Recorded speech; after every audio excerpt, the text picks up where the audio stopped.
We have Grandmaster Magnus Carlsen here, the world number 1, and he is taking on Manuel Gomez. He is a Grandmaster from Spain, and he's a coach in an academy in Hong Kong, the Chess Academy, Hong Kong. And it's a dream come true for Manuel as he gets to play Magnus. Handshake there, and he opens the game with English opening. Pawn to c4. Magnus decides to play f5.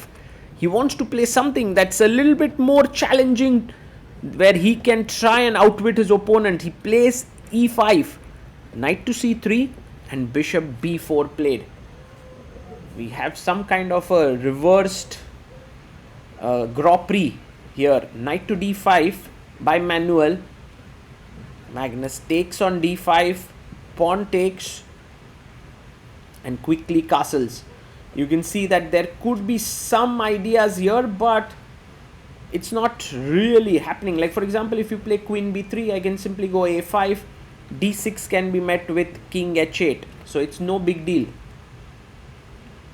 Manuel is thinking here.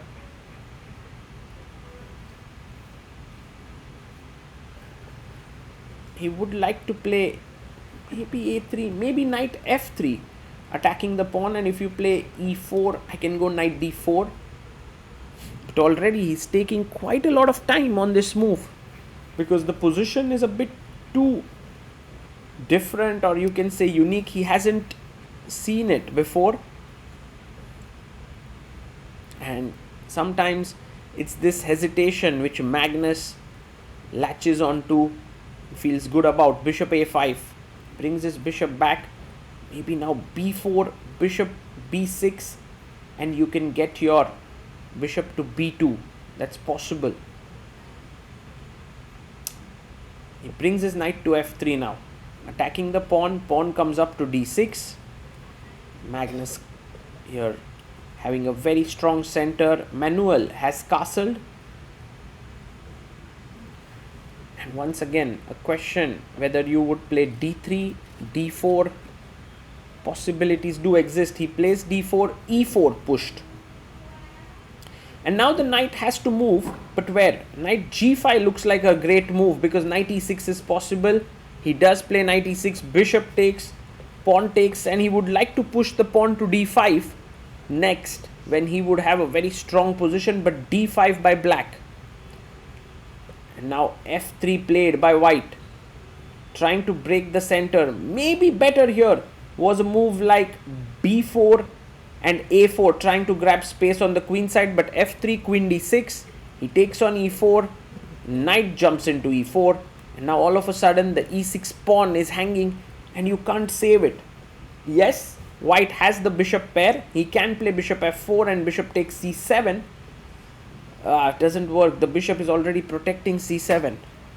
So Manuel is thinking now, what is the way to get some compensation for the pawn that he's going to lose on e6?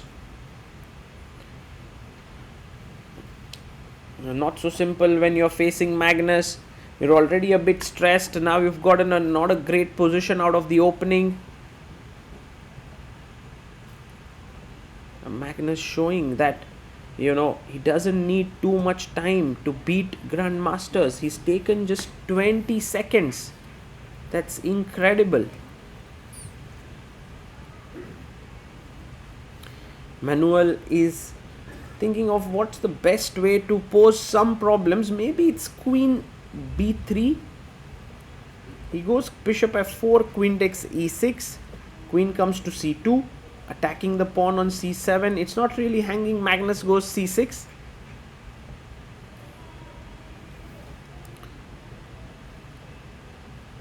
And now maybe you can put your bishop on e5. That would be something to be happy about. The bishop would be active there. He plays pawn to e3. And Magnus, well, he has to decide how to place his bishop. Where should it go? He goes rook e8 first, putting pressure down the e file. b4 played.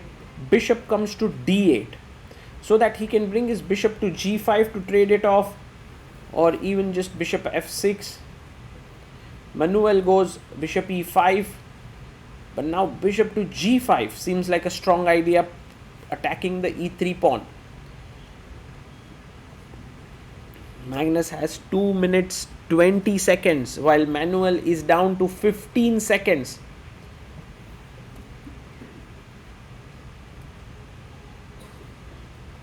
And Carlsen just calculating things, because he can go bishop f6, he can go bishop e7, bishop d6.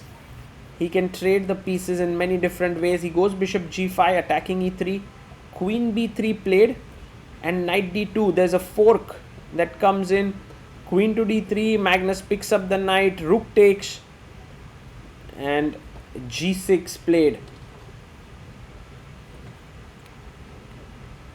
We have b5, bishop to f6, take on f6, rook takes f6, and king f2 played to defend the pawn. You're going to triple down the e file, rook e6, rook c3.